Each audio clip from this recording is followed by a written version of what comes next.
my name is Maricar Cariño from BSN 21 and I will be talking about fetal heart monitoring using stethoscope. The purpose of this procedure is to check for the rate, rhythm, and the presence or absence of accelerations and decelerations of the fetal heartbeat.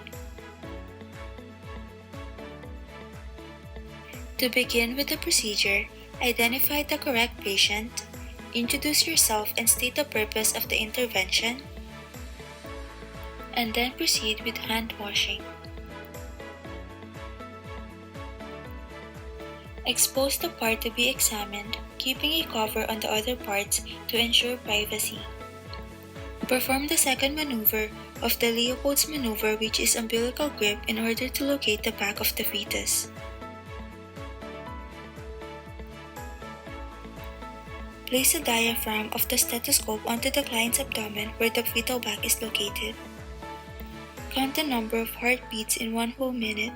Take note that 2 beats are equal to 1 count. The normal result should be 120 to 160 beats per minute. If it's greater than 160 beats per minute, then it's considered as tachycardia. But if it's less than 110 beats per minute, then it's considered as bradycardia. Any of these two irregularities will cause fetal distress and will need immediate attention from the physician.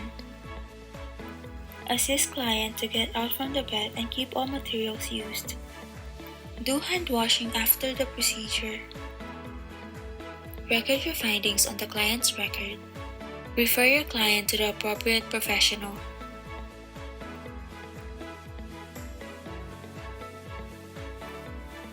Thank you for watching!